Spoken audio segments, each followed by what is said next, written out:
மாரிமுத்து சாரோட ரொம்ப ஒரு 5 இயர்ஸாக சாரோட கான்டாக்ட் இருக்குது. சார் நிறைய ட்ரைபிள்ஸுக்கு ஹெல்ப் பண்ணியிருக்காரு.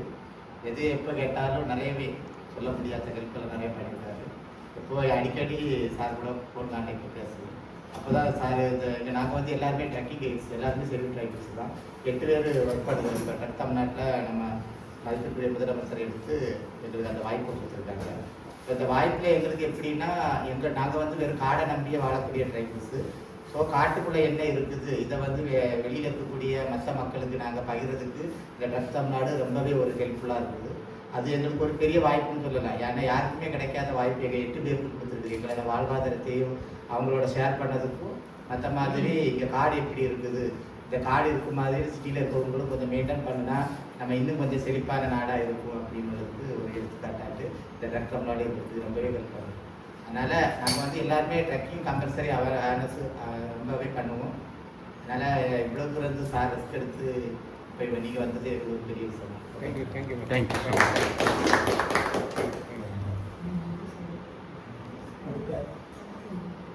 இதில் இருக்கிறது எல்லாமே வந்து இங்கே இருக்கக்கூடிய மேற்கு மலைத்தொடர்ச்சியில் இருக்கக்கூடிய பேர்ட்ஸு, அனிமல்ஸு, இது எல்லாமே. இப்போ என்ன இருக்கிறது வந்து அந்த இருவாச்சி தரம் கான்பில்னு சொல்லுவாங்க. இதுலேயே 3 வெரைட்டி இருக்குது. அதாவது மலபார் கான்பில், கிரே கான்பில்னு இருக்குது. இந்த கான்பில் வந்து இதுக்கு ஒரு ஸ்டோரி சொல்லுவாங்க. எங்கள் வாழ்க்கையிலே வந்து ட்ரைபிள்ஸ் மக்களை எப்படி இப்போ ஒரு திருமணம் ஆச்சுன்னா நீங்கள் நல்லா இருங்க அப்படின்னு சொல்றது எல்லாருமே அந்த மாதிரி வாழ்த்துவாங்க தலைமுறை. ஆனால் எங்களோட திருமணத்தில் வந்து எப்படி இந்த இருவாச்சி பறவை போலேயே வாழணும் அப்படின்னு. ஏன்னா அது வந்து ஒரு ஹஸ்பண்ட் ஒய்ஃபு வந்து ஒரு குழந்தை எப்படி பராமரிக்குதோ அது எல்லாமே இந்த இருவாச்சி பறவை தான் ஒரு முன்னுதாரணமாக சொல்லுவாங்க. அது வந்து இந்தியாவிலேயே அழிஞ்சு வரக்கூடிய ஒரு பேட்ஸாக இருக்குது. இது வந்து மேற்கு மலை தொடர்ச்சியில் அதிகமாக இருக்கக்கூடிய பேட்ஸ் நம்ம இந்தியாவிலேயே. இது இங்கே இருக்கக்கூடிய மலையடி வாரத்தில் இது அதிகமாக இருக்குது. நாங்கள் ட்ரக் ரூட்டு போகிறதுல இது பார்க்கறதுக்கே கம்பல்சரி நிறைய பேர் வருவாங்க. இதை நீங்கள் பராமரித்து வந்து அதனுடைய டெவலப் பண்ணுறீங்களா? அதோட ஸ்டோரி என்னன்னா, ஒருவருக்கு ஒருத்திங்கிற முறையில் அதோட வாழ்வியல் முறை அது அது இணை சேர்ந்த உடனே ஒரு குறிப்பிட்ட ஒரு ஆளை அது தேர்ந்தெடுத்தாச்சுன்னா அப்புறம் வேற எந்த பொருளும் கூட இதாகாது. அப்புறம் அது குஞ்சுங்களை எப்படி பொறிக்கணும்னா, பெரிய ஒரு மரப்பொந்துக்குள்ளாடி முட்டை போடுற டைமில் அந்த பெண் பறவையை உள்ள உட்காந்து வச்சுட்டு அதோட சலைவாளருக்கு ஒரு இது வரும், அதையும் சேர்த்து நம்ம களிமண்ணையும் சேர்த்து பிசைஞ்சு மொத்த கூடையும் அது மொத்தத்தையும் அடைச்சிடும். அதோட உதடு மட்டும்தான் வெளியே இருக்கும். அதாவது சாப்பாடு கொடுத்தா சாப்பிட்ற மாதிரி அந்த மாதிரி உதடு மட்டும், பெண் பறவையோட உதடு மட்டும்தான் வெளியே இருக்கும். அது எதுக்குன்னா பாம்புகள்கிட்ட இருந்து குட்டிகளை பாதுகாக்கிறதுக்கும் மனிதர்கள்ட்ட இருந்து குஞ்சுகளை பாதுகாக்கிறதுக்கு அதை அப்படி பண்ணும். அப்புறம் உள்ளாடியே வந்து தாய்ப்பறவை வந்து தன்னுடைய இறக்கைகளை எல்லாம் உடுத்துட்டு மெத்தையாக்கி முட்டை போட்டு குஞ்சு பொறிச்சு குஞ்சுங்களெல்லாம் பறக்கிற டைமு தான் அந்த ஆண் பறவை வந்து அந்த கூடை குத்தி உடைக்கும். அது வரைக்கும் அது உடைக்காது. ஈவன் இந்த ஆண் பறவைக்கு ஏதாச்சும் ஆச்சுன்னா குட்டி தாய் பறவை எல்லாமே சேர்ந்து அழிஞ்சிடும்.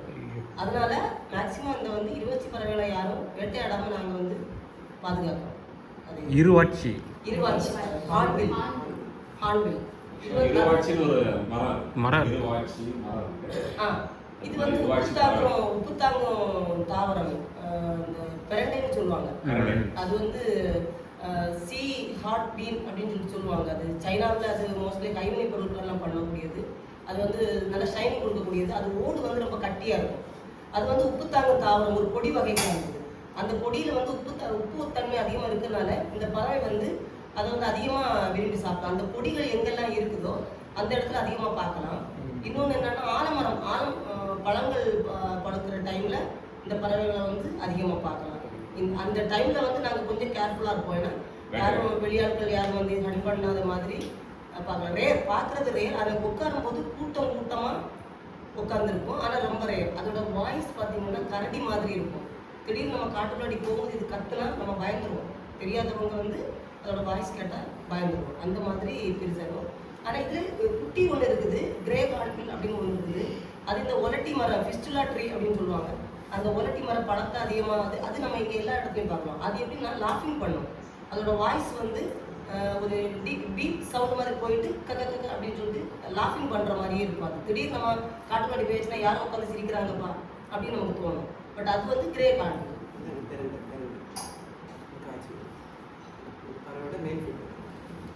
பெரண்டை ஹார்ட் பீன் அப்படின்னு சொல்லுவாங்க. அதை பிரண்டை என்னடா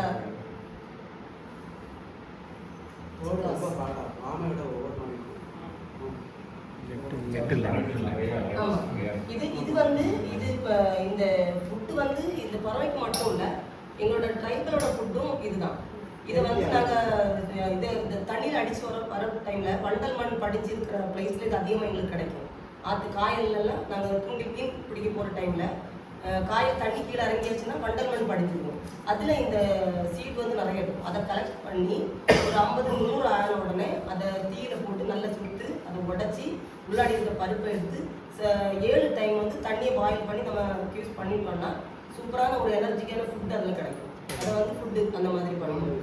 இது அப்புறம் சலவோல சார் தெரியும்னு நினைக்கிறேன்.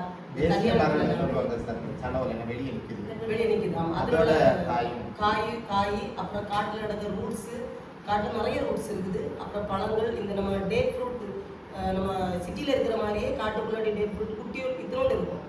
இது எல்லாமே எங்களுக்கு காட்டோட உணவு. ஆமாம், அது வந்து டிசம்பர் டைமில் வந்து இந்த ஃபுட்டெல்லாம் எங்களுக்கு ரெடியாக இருக்கும். இது வந்து எப்போ வேணாலும் கிடைக்கும். இது அந்த சலங்க அது எல்லாமே டிசம்பர் டைம் வந்து அந்த ஃபுட்டு சீசன் இருக்குது. அந்த டைம் எங்கள் மக்கள் வந்து காட்டுக்குள்ளாடி இந்த ஃபுட்டு தேன் இது எடுக்கிறதுக்கெல்லாம் போவாங்க. அது வந்து இல்லை அது வந்து 1 வீக் 2 வீக் இங்கே வந்து ஸ்டோர் பண்ணுறது கம்மி. எங்கள் மக்கள் வந்து ஸ்டோர் பண்ணுறது கம்மி. நம்ம ஃப்ரிட்ஜில் எல்லாம் வச்சு ஸ்டோர் பண்ணுற மாதிரிலாம் பண்ண மாட்டாங்க. எது கிடைச்சாலும் ஒரு 2 டேஸ்க்குள்ளே அதை காலி பண்ணிடுவாங்க. ஏன்னா அது அப்பப்போ பாயில் பண்ணி அந்த மாதிரி சாப்பிடக்கூடியதான். மேக்ஸிமம் ரூட்ஸ் எல்லாமே அந்த மாதிரி. சலங்கை மட்டும் நமக்கு ஸ்டோர் பண்ணலாம். அது வந்து மாவு மாதிரி. அதை வந்து ப்ராசஸ் பண்ணுவாங்க. அந்த தண்ணியில் வந்து ஆற்றுல வந்து வெட்டி 2ஆக உடச்சி ஆற்றுல வச்சுருவாங்க. அதில் கட்டுன்னு சொல்லுவாங்க. ஒரு மாதிரி கசப்பு தன்மை இருக்கும், பால் தன்மை இருக்கும். அதெல்லாம் போகிற மாதிரி ஒரு 7 நாள் அந்த தண்ணியிலே வச்சுருவாங்க. அதெல்லாம் போனதுக்கப்புறம் அதை காய வச்சு மாவு அடித்து நம்ம ஸ்டோர் பண்ணிக்கலாம். நம்ம ஃப்ளார் மாவு ஸ்டோர் பண்ணுற மாதிரி நம்ம பண்ணிக்கலாம். அது வந்து புட்டு அந்த மாதிரி வச்சு சாப்பிட்டா நல்லா எனர்ஜி, ரொம்ப எனர்ஜி. ஒரு ஒரு ஒரு டப்பா ஹார்லிக்ஸ் சாப்பிட்றதுக்கு 10 டப்பா ஹார்லிக்ஸ் சமம் இந்த ஃபுட். இது வந்து சீசன் கண்டிப்பாக நாங்கள் எல்லாம் இதை சாப்பிடுவோம். டிசம்பர் ஜனவரி பிப்ரவரிக்குள்ளாடி இதை கண்டிப்பாக நாங்கள் சாப்பிடுவோம். மேக்ஸிமம் எங்களுடைய ஃபுட்டு வந்து கிழங்கும் மீனும் தான். முன்னாடி வந்து வேட்டைத்தடுப்புக்கு முன்னாடி வந்து இறைச்சி, அது வந்து எங்களுக்கு மூதாதையர் டைமில். இப்போ வந்து அந்த ஹண்டிங் பண்ணுறதை எங்களுக்கு வந்து தவிர்க்க சொல்லிட்டாங்க, வேண்டாம். அதுக்கு பதிலாக இப்போ வந்து மீன், நன்னீர் மீன், கடல் மீன் வந்து ரொம்ப அதிகமாக விரும்ப மாட்டோம். காயல் மீன், அந்த குளத்து மீனும் விரும்ப மாட்டோம். காயல் மீன் தான். காயல் மீன், ஆற்று மீன், இந்த ரெண்டுமே என்ன ஃபெஸ்டிவல் வந்தாலும் கிழங்கு மீன், இந்த 2 காம்பினேஷன். எந்த பார்ட்டியாக இருந்தாலும் கிழங்கு மீன், அதுதான். நம்ம வெளியே வந்து என்ன பார்ட்டினாலும் பிரியாணி அப்படி இப்படின்னு பண்ணுவாங்க. பட் இங்கே எந்த ஃபெஸ்டிவல் எந்த இது வந்தாலும் ஆற்றுல நாங்கள் ஒன்றா சேர்ந்து கிழங்கு மீன், அதுதான். அது இல்லாமல் காட்டில் கிழங்கு, காட்டில் உள்ள கிழங்கு. காட்டில் கிழங்குனா இப்போ எந்த கிழங்குன்னு அப்படிங்கிறதா? காட்டில் வந்து ஒரு 4-5 வகையான நூலி, கருநூலி, நெடுவன், கிழங்கு அப்படின்னு ஒன்று 5 வகையாக இருக்குது. அது ஒவ்வொன்றுக்கும் இந்த காய்ச்சல் சார் கேள்விப்பட்டிருப்பீங்க. நம்ம வெத்தலை பொடி மாதிரியே இருக்கும். நம்ம சந்தைகள் எல்லாம் சந்தைப்படுத்துவாங்க. அதே மாதிரி பசலை மாதிரி பொடி வரும். அந்த வெத்தலை மாதிரியே அது வந்து சிட்டிலே இருக்குது. அது காய்ச்சல்னு சொல்லுவாங்க. காய்ச்சல் பூவச்சேம் அப்படின்னு சிட்டியில் இருக்குது. இதே மாதிரி காட்டுக்குள்ளாடியே இருக்குது. அது வந்து டிசம்பர் மாதம் கிடைக்கும். டிசம்பர் மாதம் என்னென்னா கார்த்திகை வந்து எங்களுக்கு விசேஷமாக இருக்கும். எங்களோட ட்ரைபல்ஸில் கார்த்திகை மாதம் விசேஷமாக இருக்கும். அன்னைக்கு வரக்கூடிய நிலவை வந்து பௌர்ணமிக்கு அன்னைக்கு வந்து அதை எல்லாத்தையுமே ஒரு முறத்தில் அவிச்சு நைட்டு ஒரு 6 மணிக்கு முறத்தில் வச்சு அதை பௌர்ணமிக்கு படைச்சிட்டு எல்லாருமே உட்காந்து ஃபயர் கேம்ப் பண்ணி அதை சாப்பிடுவோம். ஒரு ஊரே சேர்ந்து அப்படி பண்ணுவோம். ஒரு கிராம மக்கள் மொத்தமாக பண்ணுவோம். கார்த்திகை மாதம் தான் எங்களுக்கு அந்த எங்களுடைய இந்த குலதெய்வ வழிபாட்டிலேருந்து எல்லாமே அந்த கார்த்திகை மாதம் தான். சபரிமலைக்கு மாலை போடுறது வந்து எல்லாமே அந்த கார்த்திகை மாதம் நாங்கள் பண்ணிடுவோம். இப்போ இங்கே வந்து எவ்வளோ ஃபேமிலி இருக்குன்னு? இங்கே வந்து 48 செட்டில்மெண்ட் இருக்குது நம்முடைய கன்னியாகுமரி மாவட்டத்தில். 48 8 அறை இருக்குது. அறை வந்து நீங்கள் வாழை செட்டில்மெண்ட் ஏரியா. செட்டில்மெண்ட் மாதிரி 48. நாங்கள் எல்லாம் வந்து ஒரு செட்டில்மெண்ட், நாங்கள் எல்லாம் ஒரு செட்டில்மெண்ட். நாங்கள் ஒரு செட்டில்மெண்ட். எப்படி சொன்னீங்க? அவங்க ஒரு ஊர், இந்த அம்மா மட்டும். இவங்களும் பாக்கி நாங்கள் மற்றவங்க எல்லாருமே ஒரே ஊர். இன்னொரு இப்போ இங்கேயே 2 ஊர் இருக்கு. ஃபாரஸ்ட் நம்ம வந்து மலையை சேர்ந்து இருப்பாங்க எல்லாருமே. ட்ரைபல்ஸ் எல்லாருமே கிட்டத்தட்ட ஒரு 48 ஊர். இந்த இங்கேயே கன்னியாகுமரி district. கன்னியாகுமரி டிஸ்ட்ரிக்ட்லேயே. அது வந்து நம்ம நாகர்கோயில் ரூட்ல 2 வில்லேஜ், கோய்க்காடு, வெள்ளாம்பி. தோவாளை தாலுகாவில் வெள்ளாம்பி மட்டும்தான். சுள்ளகோடுல இவங்க மட்டும். அப்புறம் வந்து கல்குளம், நரிப்பாறை கருப்பாறை அது தனியார் estate. அது தனியார் எஸ்டேட். இங்க எஸ்டேட் பிரைவேட் எஸ்டேட் நிறைய இருக்குது. கரும்பாறை, இஞ்சிக்கடவு, முத்துக்குளி எல்லாமே பிரைவேட் எஸ்டேட் தான். இப்போ இதெல்லாம் வந்து ப்ரைவேட் கவர்மெண்ட் தான் இது. இது ஃபாரஸ்ட் ஏரியா மட்டும் தான், ரெஸ்ட்ரிக்ட் ஏரியா மட்டும் தான். ஏரியா வந்து கவர்மெண்ட்டு, பட் ஆனால் நீங்கள் வந்து இந்த ஊர் வாழ் மக்கள் அப்படின்னு சொல்லலாமா? அப்படி தான் சொல்லலாமா? அந்த காணியின மக்கள்னு சொல்லுவாங்க. காணி மலைவாழ் இந்த கடல்ல மீனவர்கள் இருப்பாங்க. அது மாதிரி நாங்க ஒரு சில. ஆனால் உங்களுக்கு தான் இந்த மலை சொந்த மாதிரி இல்லையா? உங்களுக்கு தான் மலை சொந்த மாதிரி. ஆனால் அரசாங்கம் உங்களுக்கு தேவையான சலுகைகளை கொடுத்து வாழ வச்சுட்டு இருக்காங்க. அப்படி இங்கே இருக்கிறவங்க முன்னாடி வந்து நாடோடி வாழ்க்கை தான். ஆமாம். திருவிதாங்கூர் மன்னர் ராஜ மார்த்தாண்டவர்மா இங்க இருக்கும்போது அந்த அவரோட பிரதேசம் தான் இது எல்லாமே. மார்த்தாண்டவர்மா ராஜாவோட பிரிட்டிஷ் காலத்துல ஸ்ட்ரகிள் பண்ணதுக்கு அப்புறம் அவர் ஒரு போர்ல வந்து லைட்டா ஓடுற மாதிரி ஆனப்போ எங்க மக்கள் தான் அடைக்கலம் கொடுத்தாங்க. நம்ம செட்டில்மெண்ட் ஏரியா மக்கள் இவங்க வந்து நாடோடி வாழ்க்கை, காட்டுக்குள்ளாடி தான் இருப்பாங்க, மரத்துல தான் வீடு கட்டி இருப்பாங்க. ஆத்து சைடுல தண்ணி எங்க இருக்கோ அங்க அவங்களுடைய வீடு இருக்க மாட்டாங்க. அதுக்கு பிறகு மார்த்தாண்டவர்ம ராஜா வந்து போனதுக்கு பிறகு இந்த பிரதேசம் மொத்தமே இந்த மக்களுக்காக விட்டுட்டு போயிட்டாங்க.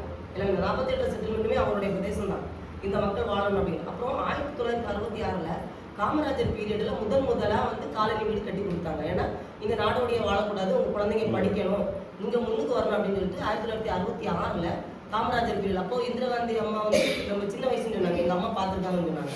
சின்ன வயசு அங்கே ஒரு கல் நாட்டிருக்காங்க, நம்ம பால் ரப்பர் அதுல வந்து இப்பவும் சொல்லுவாங்க மந்திரி நாட்டிய கல் அப்படின்னு சொல்லுவாங்க. அந்த கல் அப்படிதான் அடையாளப்படுத்துவாங்க. அந்த டைம்ல காமராஜர் பீரியட்ல ஒரு 12 வீடு, கல் வீடு, கல்லால ஓடு கல் செவரு மொத்தமே கல்லாதான், அது இப்பவும் இருக்குது, அந்த வீடுகள் இருக்குது, கட்டி கொடுத்தாங்க 1966. அதுக்கு பிறகு அங்கேருந்து அப்புறம் வந்து நகரில் அப்புறம் பிள்ளைகள் எல்லாம் வந்து ஒரு ஆர்பனேஜ் சிஸ்டர்ஸ் வந்து படிக்க வைக்கிற மாதிரி அசிசி ஃபார்ம் சிஸ்டர்ஸ் வந்து ஃபர்ஸ்ட் கரங்கேற்றினாங்க. கவர்மெண்டோட ஜாயின் பண்ணி இவங்க குழந்தைங்களை நாங்கள் படிக்க வைக்கலாம் அப்படின்ட்டு அப்படி தான் நாங்கள் எல்லாருமே மேக்ஸிமம் படித்தோம். அதுக்கப்புறம் கவர்மெண்ட் வந்து பூரா வந்து கவனத்தை எங்கள் பக்கம் திசை திருப்பிட்டாங்க. இப்படி இருக்குது, இவங்க வந்து விடக்கூடாது அப்படின்ட்டு. இப்போ அரசியல் ரீதியாக எங்கள்கிட்ட பண்ணாட்டாலும் கவர்மெண்ட் ரீதியாக வந்து அவங்க நிறைய பண்ணுறாங்க. ஒரு ஓட்டு சம்மந்தமாக வந்தால் கூட அவங்க பிரிவினையை காட்டுவாங்க. பட் எங்களுக்குன்னு ஒரு தனியாக கிராம சபையெல்லாம் இப்போ கொடுத்துட்டாங்க. இந்த கிராம சபை மூலமாக நாங்கள் எது வச்சாலும் அந்த மாதிரி பண்ணி உடனே எங்களுக்கு என்ன வேணுமோ அதை உடனே கொடுத்துட்றாங்க.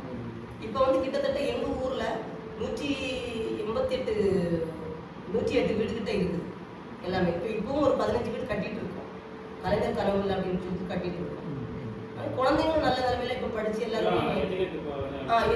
ரொம்ப ஸ்கூல் வந்து இங்கேயே இருக்குங்களா, ஸ்கூல் வெளியே இருக்குங்களா? இங்கே ஏஆர்சிலையும் இருக்குது. ஏஆர்சியில் ஒரு 8th வரைக்கும் இருக்குது கவர்மெண்ட் ஸ்கூல் தான். அப்புறம் வாழைத்தேரில் பழங்குடியினர் ஸ்கூல் எங்களுக்குன்னு கட்டப்பட்ட ஒரு ஸ்கூலு. அதுக்கு பிறகு போகணும்னா நம்ம பூதப்பாண்டி, தடிக்காரம் போனோம் அந்த மாதிரி. இப்போ இங்கே 12th வரைக்கும் வந்துட்டு. நாங்கள் படிக்கும்போது 8th வரைக்கும் இருக்குது, இப்போ 12th வரைக்கும் இங்கே கொடுக்குறாங்க. காலேஜ் படிக்கணும் நம்ம நாகர்கோவில் போனோம், இந்து கல்லூரி அந்த மாதிரி நமக்கு அங்கே போய் படிக்கணும். இப்போ ஏஆர்சின்னு சொன்னீங்களே, ஏஆர்சின்றது ஸ்கூல் இங்கே இருக்கிற ஃபாரஸ்ட் லேண்டு அவங்க வந்து லீஸுக்கு விட்டுருக்காங்க. ஃபாரஸ்ட் வந்து கார்பரேஷன் தனி ஒரு கார்பரேட்டுக்கு வந்து லீஸ் விட்டுருக்காங்க. அதில் ரப்பர் வச்சுருக்காங்க. ரப்பர் தோட்ட தொழிலாளிகள் நம்ம அந்த சைடில் செட்டில்மெண்ட் பீப்புளும் இருக்காங்க, வெளி பீப்புள். அது இது எதுக்கு உருவாக்குனாங்கன்னா 1966 வந்து சிலோன் அகதிகள் கொஞ்சம் இங்கே வந்தாங்க, இலங்கை அகதிகள். அவங்களுக்காக ஃபர்ஸ்ட் உருவாக்கப்பட்டது. அப்போ அகதிகளும் எங்களுடைய மக்களும் ஜாயின் பண்ணி அந்த வேலையை பார்த்துட்டு இருந்தாங்க. அதுக்கு பிறகு காலம் போக போக அவங்க வந்து வெளியில் நபர்கள் படித்தவங்க அப்படி அந்த மாதிரி ஃபாரஸ்ட் டிபார்ட்மெண்ட்லேருந்து ரப்பருக்கு ஒன்று உருவாக்கி அப்படி எடுத்தாங்க. இப்போ வந்து முன்னாடின்னா அந்த ஸ்கூல் ஏஆர்சி ஸ்கூலில் வந்து எங்கள் குழந்தைங்களுக்கு இடம் கிடையாது, அங்கே இருக்கக்கூடிய தோட்ட தொழிலாளர்களுக்கு மட்டும்தான் இடம். இப்போ வந்து அதையும் மாற்றி எங்கள் குழந்தைகள் வந்து அதிகமாக அங்கேயும் படிக்கிற மாதிரி கொண்டு வந்துட்டாங்க. அங்கே வந்து ஃபுல்லாகவே ரப்பர் தோட்ட தொழிலாளர்கள் தான், தொழிலாளர்களுக்காக வச்சக்கூடிய ஒரு இடம் தான். அந்த ஃபேக்ட்ரி இருக்குது, ரப்பர் ஃபேக்ட்ரி இருக்குது, ரப்பர் தோட்டம் இருக்குது. இது வந்து நமக்கு இது ஃபாரஸ்ட்லேருந்து எப்போ வேணாலும் திருப்பி வாங்கிக்கலாம். அவங்களுடைய லீஸ் முடிஞ்சோடனே எப்போ வேணாலும் நமக்கு இங்கே எடுத்துக்கலாம். அந்த மாதிரி ஒரு லீஸ் கான்ட்ராக்டில் வந்து வச்சிருக்கு. அதுக்கு தாண்டி பார்த்தீங்கன்னா ஃபுல்லாகவே எங்களுடைய ஆதிக்கம் தான். ஏன்னா இந்த ஏரியா மொத்தமே பழங்குடியினர் மக்களுக்கு மட்டும்தான் ஆதிக்கமே தவிர மற்றவங்களுக்கு கிடையாது. அந்த காளிகேசம் மேலே வந்து மூலஸ்தான கோயில் இருக்கு. அதுலேயும் கூட எங்கள் மக்களுக்கு மட்டும்தான் பர்மிஷன். டிஎஃப்ஓ லெவலையும் எங்கள் மக்களுக்கு மட்டும்தான் பர்மிஷன் நாங்கள் போகிறதுக்கும் வழிபாட்டுக்கும். அப்புறம் அவங்க காளிகேசம் டிஎஃப்ஓன்றது ஃபாரஸ்ட் ஆஃபீஸர். சென்ட்ரல் கவர்மெண்ட் கூட they can't say like no அப்படின்னு இல்லை டிஸ்ட்ரிக்ட் அதானே சொல்றாங்க. Control by forest department, total control. கீழே வந்து பெரிய கோயில் இருக்குது. அந்த கோயிலில் தான் வெளிமக்கள் எல்லாம் வந்து இது பண்ணுவாங்க. ஈவன் நாங்கள் விரும்பினா மட்டும்தான் அவங்க நேர்ச்சி கொடுக்கறதுக்காக எங்கள் மூலஸ்தான கோயிலுக்கு அனுமதி பண்ணுவாங்க. இல்லைன்னா அனுமதி, ஏன்னா அதுக்கு ஒரு குகைக்குள்ளே இருக்குது. அது எங்கள் மக்கள் மட்டும் அந்த பாறையில் ஏறி இறங்குறதுக்கான ஒரு இது பண்ணுவாங்க. மற்றவங்க ஏறினா கீழே வழிகிட்டோம், அவங்களுக்கு அந்த பிடிப்பு இருக்காது. நம்ம மக்கள் அப்படி இல்லை, அதில் ஏறி பழகிட்டாங்க. அந்த மாதிரி எங்களுடைய பாஷைன்னு பார்த்தீங்கன்னா தமிழ் மலையாளம் கலந்து வரும். இந்த கொங்கினி மாதிரி நாங்கள் மற்றவங்கள்ட்ட பேசும்போது தமிழில் பேசணும், இல்லை மலையாளத்தில் சுத்த மலையாளத்தில் அந்த மாதிரி பேசுவோம். எங்கள் ஊரில் நாங்கள் பேசும்போது எங்களுடைய பாஷையில் தான் பேசுவோம். நல்லா தமிழ் பேசுறீங்களே. தமிழும் மலையாளம் கலந்து கொங்கினி மாதிரி வரும். ஏன்னா இந்த திருவிதாங்கூர் அரசர் இருக்கும்போது பத்மநாபபுரம் ஜாயிண்ட் எங்களுக்கு வந்து அந்த பாசம் எங்களுக்கு புரியுமா? சிலது புரியும், உங்களுக்கு சிலது புரியாது.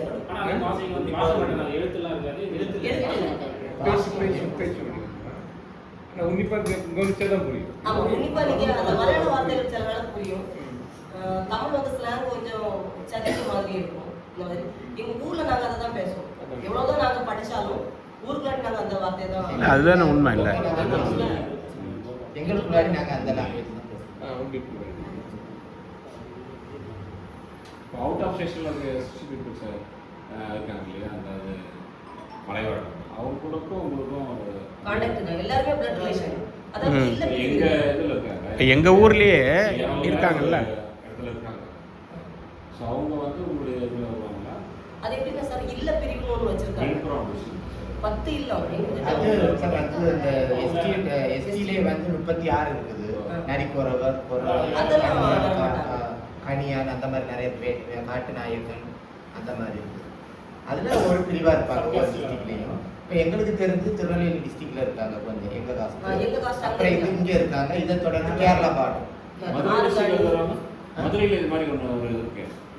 மதுரை காட்டு நாயக்கன், காட்டு நாயக்கர், நரிக்குறவர், பல நாங்கள் காணின்னா பூமின்னு அர்த்தம். காணி நிலம்.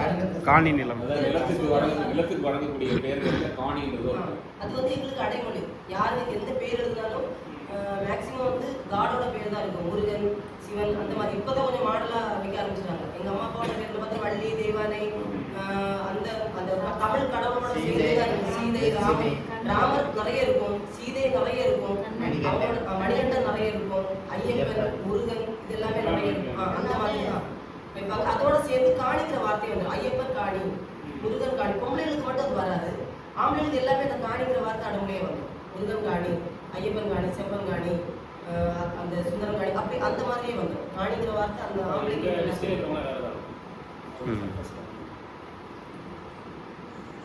அப்புறம் இல்லை இருக்கும், 10 இல்லை இருக்கும். எங்கள் காசுலேயே 10 இல்லை.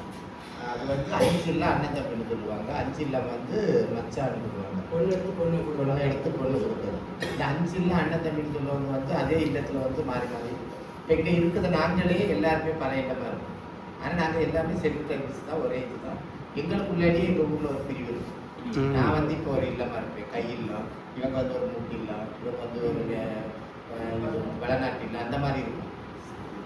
அப்போ இந்த 5லேயும் இந்த இடத்துல தான் பொண்ணு எடுக்கணும். அந்த மாதிரி மாமா மச்சான் வர வந்து 5 இல்லத்துல கொண்டு வந்துருவாங்க. அண்ணன் தம்பி வந்து 5 இல்லத்துல கொண்டு வருவாங்க. இப்போ தூரம் இருக்கக்கூடியவங்களா இருந்தாலும் அவங்களுடைய இல்ல என்ன, இப்போ நம்ம எப்படி சுத்தினாலும் அண்ணன் தம்பி அப்படின்னு முறை கண்டுபிடிச்சாலும் இல்ல என்னன்னு கேட்போம். அந்த இல்லம் கரெக்டா இருந்துச்சுன்னா அந்த இல்லத்துல எங்களுக்கு பொண்ணு கொடுத்து எடுக்கலாம். முறை கரெக்டா இருக்கும். முறை கரெக்டா இருக்கும்.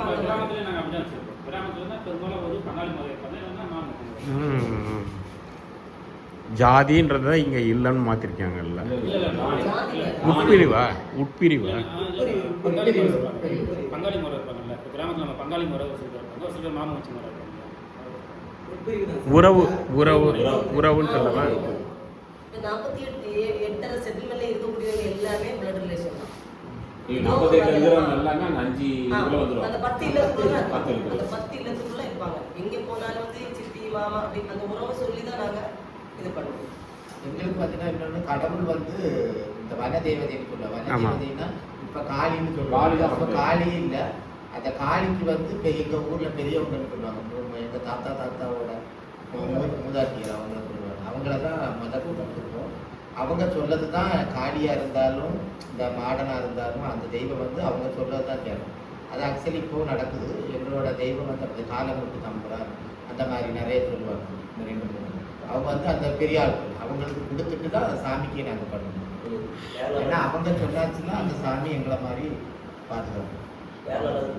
இப்போ உங்களை எல்லாருமே இந்த கவர்மெண்ட் வந்து ஃபாரஸ்ட்டு வனத்துறை காவல்னு இருக்காங்களா, அது மாதிரி இது ஒரு கோச்சிங்கில் இருக்கிறீங்களா? இல்லை வந்து உங்களுடைய இடங்கிறதுனால உங்களை வந்து செலக்ட் பண்ணி நிர்வாகத்தில் கொடுத்துருக்காங்க? எங்களுக்கு இப்போ நாங்கள் வந்து ட்ரக் தமிழ்நாடு எடுத்திருக்காங்க. ஸோ இது என்னென்னா காடு இங்கே இருக்கக்கூடிய மேற்கு மலை தொடர்ச்சியில் தான் நாங்கள் வாழக்கூடிய செடிகள். எங்களுக்கு தான் இந்த காடு ஒருத்தங்களை கூட்டிகிட்டு போனால் இந்த இடத்துல ரிட்டன் இங்கே வரலாம். ஒரு ஆபத்துனாலும் அந்த இந்த இடத்துல போனால் அவங்களுக்கு பாதுகாப்பு. அந்த மாதிரி எங்கள் இருக்கக்கூடிய ட்ரைபல்ஸ்க்கு மட்டுமே தெரியுறதுக்காகவே இந்த ஜாப் எங்களுக்கு. ஆனால் வனத்துறை இருக்குது. வனத்துறை ஃபாரஸ்ட் டிபார்ட்மெண்ட்லேருந்து வந்து ஆஃபீஸர்ஸ் அவங்களுடைய கண்ட்ரோல் இருக்கும்ல? இது அவங்க கண்ட்ரோல் இருக்கும். ஹை லெவல் ஆஃபீஸர்ஸ் அவங்களுடைய லோ லெவல் கான்ஸ்டபிள்ஸ் அந்த மாதிரி ஆஃபீஸர்ஸ்லாம் சரௌண்டிங்ஸ் அவங்க தனி. அவங்க சப்போர்ட்டட், நீ அவங்களுக்கு சப்போர்ட்டட் அப்படிதான். அவங்க தனி. எங்களுக்கு வந்து ஹையர் வந்து கோயம்புத்தூர்ல இருக்காங்க. இது வந்து கார்ப்பரேட் கம்பெனின்னு சொல்லுவாங்க. அதுக்கு கொடுத்து ஃபாரஸ்ட் டிபார்ட்மெண்ட்ல இது ஒரு தனிப்பிரிவு. ரப்பர் பண்ணுதாங்கல்ல அது மாதிரி இது ஒரு தனிப்பிரிவு. இதோட முழு கண்ட்ரோலுமே ஃபாரஸ்ட் டிபார்ட்மெண்ட். நாங்கள் வந்து இப்போ ஒரு ட்ரக்கிங்னா இப்போ 3 ட்ரக் ரூட் இருக்குது. இந்த ரூட்டுக்கு வரவங்களுக்கு கைடு பண்ணுவோம். நாங்கள் இங்கே என்ன இருக்குது, என்ன அனிமல்ஸ் இருக்குது, என்ன மரம் இருக்குது, அந்த ஒரு மூலிகை பொருள் இருக்குது, இதோட அடிப்படை இதுக்கு இந்த பொருள் இந்த இதுக்கு யூஸ் பண்ணலாம். அந்த மாதிரி இங்கே இருக்க பேர்ஸ் என்னென்ன பேர்ஸ் இருக்குது, வட்டரில் என்ன இருக்குது, இதெல்லாம் நாங்கள் எக்ஸ்பிளைன் பண்ணி எங்களுக்கு அது ஒரு பேட்ஸ் கூட அதோட சவுண்டு கேட்டால் இது என்ன பேட்ஸ் தான் அப்படின்னு சொல்லிட்டு. இங்கேருந்து படிச்சுட்டு நல்லா அவுட்புட்டில் வெளியே போயிட்டு இப்போ ஐஏஎஸ் கேடரில் பார்த்துருக்காங்களா தெரியுங்களா? எங்களுக்கு இங்கேருந்து போயிருக்கு அவங்க போயிருக்கு. நல்ல விஷயம். கூட